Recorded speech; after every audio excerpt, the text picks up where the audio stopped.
Senior নারী দলের পর এবারে জুনিয়ররাও গড়ল ইতিহাস। অনূর্ধ্ব-20 নারী এশিয়ান কাপের মূল পর্বে জায়গা করে নিয়েছে আফিদা খন্দকারের দল। কোয়ালিফায়ারে নিজেদের শেষ ম্যাচে সাউথ কোরিয়ার কাছে 6-1 গোলে বিধ্বস্ত হলেও সেরা 3 গ্রুপ রানার্স আপ দলের একটা হয়ে ওরা যাচ্ছে থাইল্যান্ডে। আগামী এপ্রিলে হবে সেই লড়াই।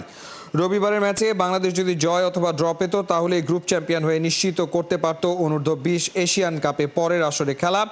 সেটা না হলেও পিটার বাটলারের দল গোল ব্যবধানে ভালোভাবেই ছিল এগিয়ে।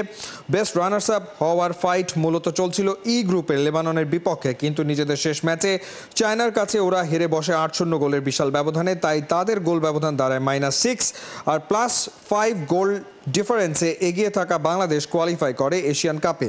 কোয়ালিফিকেশনের দৌড়ে সেরা 3 রানার্স আপ ক্যাটাগরিতে বাংলাদেশের সাথে জায়গা করে নিয়েছে সি গ্রুপে চাইনিজ তাইপে।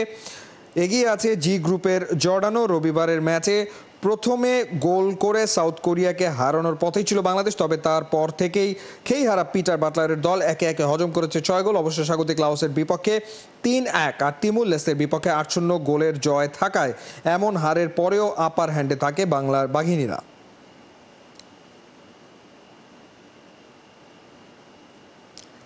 দুর্নীতি আর লুটপাটের রাজত্বে ডুবতে বসেছে কুড়িগ্রামের খেলাধুলা স্টেডিয়ামের দোকান ভাড়ার নামে নিজেদের পকেট ভারী করছে জেলা ক্রীড়া সংস্থা। গুরুতর অভিযোগ অফিস পিয়ন সহকারীদের বিরুদ্ধেও। দাপট এতটাই বেড়েছে যে জাতীয় ক্রীড়া পরিষদের সম্পত্তি নিজেদের নামে করে নেয়ার দৌড়ঝাঁপ শুরু করেছে তারা। ওদিকে অবহেলিত জেলার বিভিন্ন ডিসিপ্লিনের খেলোয়াড়রা। কুড়িগ্রাম থেকে হাসান সজীবের পাঠানো রিপোর্ট। কুড়িগ্রাম জেলা স্টেডিয়াম বাইরে গড়ে উঠেছে ৭৪টি দোকান। অভিযোগ, এই দোকানগুলো ভাড়া দিয়ে লাখ লাখ টাকা হাতিয়ে নিচ্ছে জেলা ক্রীড়া সংস্থা, অথচ খেলাধুলায় সেই অর্থের ছিটে ফোঁটাও ব্যয় হচ্ছে না। শুধু ভাড়া নয়, দোকানগুলো বিক্রিও করে দিচ্ছে তারা।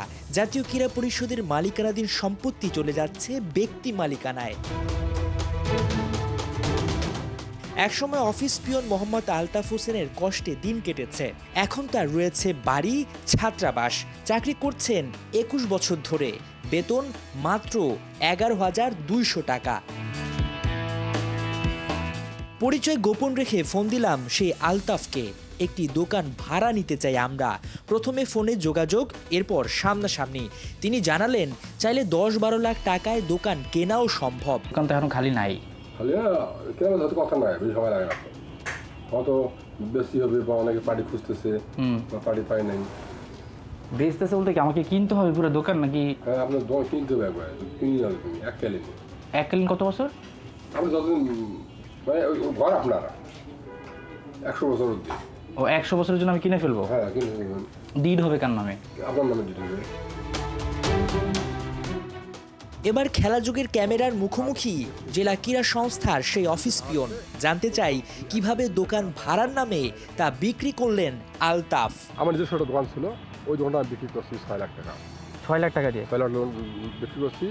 আর ইসলামী ব্যাংক থেকে লোন করছি হলো 8 লাখ টাকা। সরকার পতন হওয়ার আগে এটা অনুমোদন হয়। আপনি 6 লাখ টাকা লাভ করছেন, তাই তো? আমি 2 লাখ টাকা ফান্ডে জমা দিয়েছিলাম, 4 লাখ টাকা আমি। এটা তো 6 লাখ টাকা সর্বনিম্ন বিক্রি হয়। আমরা 8 লাখ টাকা 10 লাখ টাকা বিক্রি হয়। কত বছরের জন্য? যতদিন মানে আপনার বলা 100 বছর বলা হয়। জাতীয় ক্রীড়া পরিষদের সম্পত্তি আপনি কিভাবে বিক্রি করেন? এই মাঠটা তো জাতীয় ক্রীড়া পরিষদ, আপনি কিভাবে বিক্রি করেন? এটা শুধু নাম পরিবর্তন হয়। নাম না না, আপনি তো ভোগ করতেছেন, তাই না? ভোগ করতেছি। তার নাম পরিবর্তন হোক, যাই হোক, আপনি তো 6 লাখ টাকা লাভ করছেন। হ্যাঁ হ্যাঁ হ্যাঁ। অফিস সহকারী গৌরাঙ্গ কুমার অধিকারীও দোকানের মালিক। 40 বছর ধরে চাকরি করে 14,500 টাকা করে বেতন পান তিনি। শুরুতে নানা বাহানা দেখালেও শেষমেশ স্বীকার করেন কত টাকা দোকান ভাড়া পান। একটাই পাওয়া যায় না তো, ওইটা দোকান আপনারা কথাবার্তা হইলে মাথা খারাপ। একটাই পাওয়া যায় না। কেন পাওয়া যায় না? মগের মূল্য আপনারা এখানে কাজ করেন, করলে যে আমাকে ফ্রি দেবে না? ফ্রি তো দেবে না, দোকান তো দোকান দিবে। দোকানটা নিছেন কিভাবে? তেল দিয়ে গে আমি দাবি করে নিছি, আমি চাকরি করি, আমাকে একটা ঘর দেন। বিক্রি করছি স্টামের মারফতে এভিডেন্ট করি নাম বলতে। আপনি যেভাবেই করেন, আপনি কি বিক্রি করতে পারেন? তা জানি না। কেন জানবেন না? আপনি তো অবশ্যই জেনে শুনেই করছেন। অনেকে করছে বিধা আমিও করছি। অনেক অপরাধ করছে জন্য আপনি অপরাধ করছেন, অনেকে করছে বিধা আমি করছি। আপনি আমাদেরকে মিথ্যা কথা বললেন কেন? কই মিথ্যা কথা বললাম ভাই? একটা বললেন যে 1 বছর, আবার বললেন 1200 টাকা। আরে না রে ভাই, কি বলছে উল্টা পাল্টা হইতেছে বুঝলেন। আপনারা যা মানে কি কি চাচ্ছেন এটা তো নিজে বলতেছি না, বুঝলেন না ওরা না। কেন বুঝবেন না? আপনাকে সহজ করে বলছি, আপনি কতদিন দোকান ভাড়া দিচ্ছেন, কত টাকা পাচ্ছেন? 3-4 হাজার মনে করেন, ওটা তো মনে করেন ভাই এটা তো এখন সব ভুলে গেছেন। ওটা মনে করেন এটা তো প্রথমত ভাড়া তো মনে করেন শুরু অল্প থাকি, বুঝলেন না। তারপর তো এখন 2800 টাকা। 2800 টাকা, এটা শুরুতে বললেন না কেন? এবার আমরা দেখতে চাই ৭৪টা দোকানে কত টাকা ভাড়া পায় জেলা ক্রীড়া সংস্থা, কিন্তু কিছুতেই সেই তথ্য দিতে রাজি নন এই দুজন কর্মচারী। অবশেষে আমাদের হাতে সেই ভয়াবহ তথ্য, জাতীয় ক্রীড়া পরিষদকে ঠকিয়ে দিনের পর দিন লুটেপুটে খাচ্ছে কুড়িগ্রাম জেলা ক্রীড়া সংস্থা। কয়েক দফা হাত বদলের কারণে যেখানে দোকান ভাড়াটিয়ারা ভাড়া দেন 6 থেকে 10-12 হাজার টাকা পর্যন্ত, সেখানে জেলা ক্রীড়া সংস্থা পায় দোকান প্রতি সর্বনিম্ন 950 টাকা। সেই হিসেবে প্রতি মাসে ৭৪টা দোকান থেকে মাত্র 1,39,400 টাকা ভাড়া পায় জেলা ক্রীড়া সংস্থা। বছরে যা দাঁড়ায় 16,72,800 টাকা মাত্র। নানাভাবে ঠকানোর পরেও এত টাকা কোথায় যাচ্ছে? কেন হচ্ছে না জেলা লিগ? সমস্যা তাদের ইচ্ছা নাই, তারা হয়তো বা চায় না যে লিগ হবে, এটাই তাদের। আমার মনে হয় এদের ফান্ডে অনেক টাকা আছে, তারা খরচ করতে চায় না আমাদের পিছনে। আমাদের যে অবহেলা বা আমাদের যে প্র্যাকটিস ফ্যাসিলিটির যে ঘাটতি, এটা এত বেশি হয়ে যাচ্ছে যে আমরা অনেকে আসলে ক্রিকেট থেকে বিমুখ হয়ে যাচ্ছি বা অনেকে খেলাও ছেড়ে দিচ্ছে। এটা আমাদের জোরদার দাবি যে বছরে 3টা লিগ হবে, 3টা না হোক 2টা লিগ হবে, 2টা না হোক 1টা লিগ হবে অ্যাটলিস্ট। উইকেটটা যদি থাকে ভালো থাকে তো আমরা প্লেয়ারে এসে উইকেটটা ইউজ করতে পারবো। আর ইনডোরটা যদি আমাদের থাকে তাহলে আমাদের জন্য এই বৃষ্টির 3 মাস খুবই বেশি হেল্পফুল হবে আমাদের। মাঠ আছে, আছে সম্ভাবনা, আছে পর্যাপ্ত অর্থনৈতিক সাপোর্টও, তারপরেও চেয়ারে থাকা লোকদের অবহেলা, অব্যবস্থাপনা আর দুর্নীতিতে ধ্বংসের পথে কুড়িগ্রাম জেলার খেলাধুলা। যেহেতু আমরা আর্থিকভাবে সচ্ছল, আমরা এখানে কর্তৃপক্ষ ইচ্ছা করলে বছরে একটা খেলা ইজি করতে পারে। আপনি একটা জিনিস মনে করেন, আমি পড়াশোনা করব কিসের জন্য? পরীক্ষা দিতে হবে, পরীক্ষা দিয়ে আমি ভালো ফলাফলের আশায়। এখানে যদি পরীক্ষার ব্যবস্থা না থাকে, আমি ফলাফলটা প্রকাশ করব, আমার প্রতিভা প্রকাশ করব কোথায়? হাসান সজীব, ৭১, কুড়িগ্রাম। রিজান হোসেনের ম্যাজিক্যাল অলরাউন্ড পারফরমেন্সে ভর করে ত্রিদেশীয় যুব ওয়ানডে টুর্নামেন্টে চ্যাম্পিয়ন বাংলাদেশ হারারেতে ফাইনালে সাউথ আফ্রিকাকে 33 রানে হারিয়েছে লাল সবুজের বাহিনী।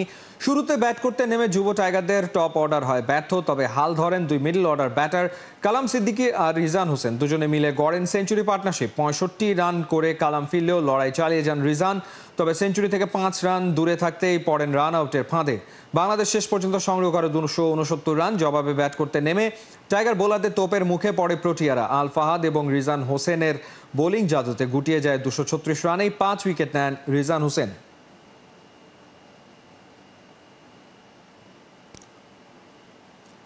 গতিতে যেমন সবাইকে ছাড়িয়ে দৌড় প্রতিযোগিতায়ও নাম্বার 1 নাহিদ রানা। রবিবার সকালে জাতীয় স্টেডিয়ামে ক্রিকেটারদের ফিটনেস টেস্টে সবার আগে লক্ষ্যে পৌঁছান নাহিদ। দ্বিতীয় হয়েছেন তানজিম সাকিব।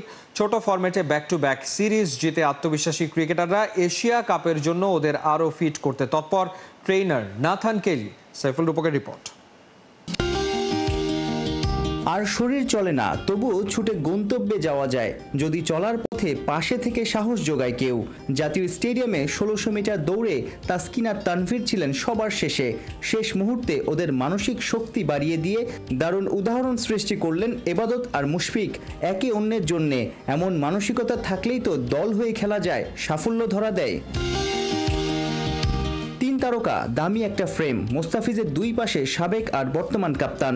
ক্যাপ্টেন্সি ইস্যুতে গেল কমাসে শান্ত মিরাজের সম্পর্ক নিয়ে কত রকমের গুজব ছড়িয়েছে, ডালপালা গজাচ্ছে, অথচ ওদের শরীরী ভাষা বলে দেয় সেই বয়স ভিত্তিক থেকে যে বন্ধন তা ভেঙে যাওয়ার নয়। ক্যাপ্টেন শান্তর সময় দলের স্বার্থে নিজ থেকে এগিয়ে এসে নানা আইডিয়া শেয়ার করেছেন মিরাজ।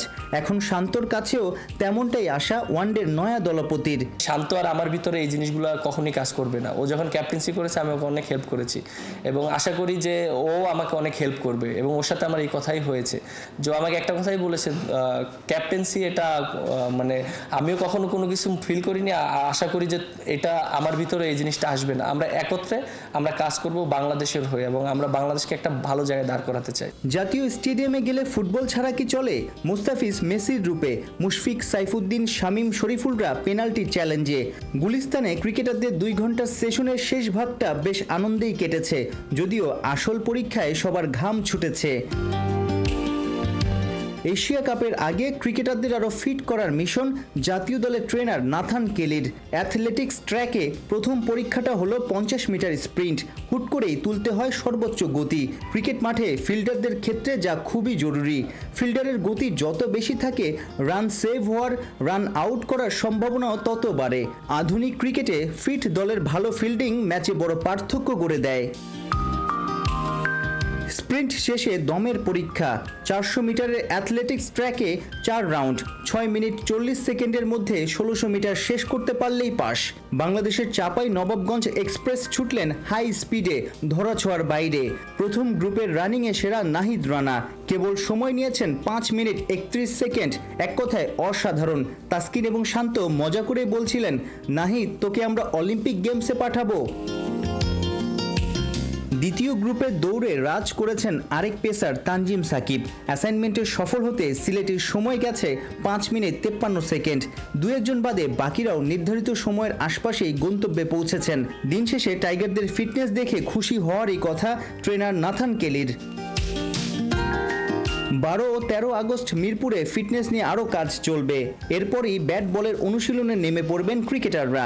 নেদারল্যান্ড সিরিজ ও এশিয়া কাপের আসল প্রস্তুতিটা হবে সিলেটে 20 আগস্ট থেকে। সাইফুল রূপক, 71। মিরপুরের কিউরেটর গামিনী ডি সিলভার দৌড় কতদূর সেটা বোঝা হয়ে গেছে বিসিবির এবার, তাই বাধ্য হয়ে তার ব্যাপারে কঠিন সিদ্ধান্ত নিয়েছে board.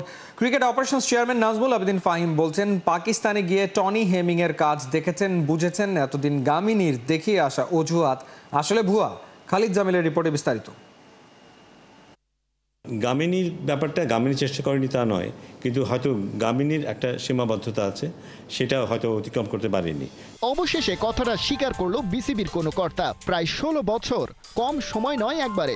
Gamini D Silva home of ক্রিকেটের দায়িত্ব নিয়েছিলেন সেই 2010-এ। এত বছরেও তার অধীনে থাকা মাঠের কপালে জুটেছে uneven, unpredictable bounce, demerit points, low scoring match আর দেশি বিদেশি ক্রিকেটারদের সমালোচনা। তবুও তাকে ওই চিফ কিউরেটরের চেয়ার থেকে সরাতে পারেনি কেউ।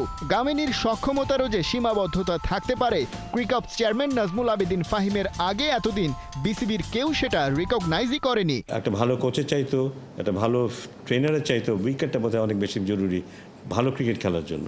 ভালো উইকেট থাকলে হয়তো অনেক কিছু ভালো হয়ে যেতে পারতো, আমরা সেটা করতে পারিনি। এখন হয়তো সেটা হবে আশা করছি। পাকিস্তানের সাথে এবার যখন আমাদের খেলা হয়েছে, আমাদের head coach was very disappointed উইকেটের কারণে, সো আর উই।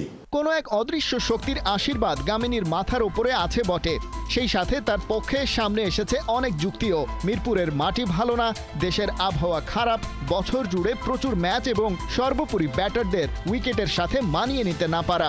কিন্তু বাংলাদেশ দলের সাথে পাকিস্তান সফরে গিয়ে নাজমুল আবেদিন দেখলেন ওসব কথা শুধুই ধোঁকা। পাকিস্তানের যে উইকেট টনি হেমিংস বানিয়েছে আমি দেখেছি, ওখানে টুর্নামেন্ট হয়েছে, তার আগে ওদের পিএসএল হয়েছে, টুর্নামেন্ট হয়েছে, তারপরও শেষের দিকে উইকেটের যে কন্ডিশন দেখেছি তাতে আমি অবাকই হয়েছি যে আমরা তো এক্সকিউজ দিই যে এত খেলা হয়, এই হয়, সে হয়, তাই আমাদের উইকেট ভালো হয় না। অথচ পাকিস্তানের উইকেটগুলো এত সুন্দর পরিচ্ছন্ন, এত সুন্দর বাউন্স পেস। খেলাযোগের ক্যামেরার লেন্সে যাকে দেখা যাচ্ছে এই সেই টনি হেমিং। পাকিস্তানের মাঠগুলোতে এভাবেই ঘুরে ঘুরে তখন কাজ করছিলেন অস্ট্রেলিয়ান কিউরেটর। ম্যাচের চাপ কিংবা আবহাওয়া সব চ্যালেঞ্জকেই জয় করে তিনি ক্রিকেটারদের উপহার দিয়ে গেছেন সলিড উইকেট। গামিনী যেটা পারেননি, সেই প্রশ্নের উত্তর টনি হেমিং এর কাছে আছে নিশ্চয়ই, যাকে কেউ কেউ দুনিয়ার সেরা কিউরেটরদের একজন হিসেবেই স্বীকৃতি দেন। লেস বার্টের অস্ট্রেলিয়ান একজন কিউরেটর, ওদের 1 নম্বর কিউরেটর অস্ট্রেলিয়া, এবং ওর কাছ থেকে টনি হেমিংসের প্রচুর প্রশংসা শুনেছি আমি।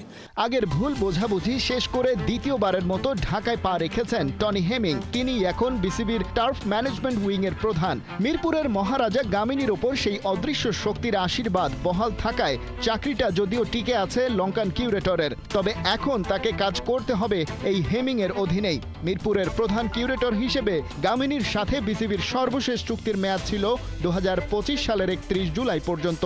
সেটা আরও 1 বছর বাড়িয়ে নেওয়া হয়েছে আগামী বছরের 1 তারিখে। তবে নিজের মেয়াদের পুরোটা কাটিয়ে যেতে পারবেন কি গামিনী?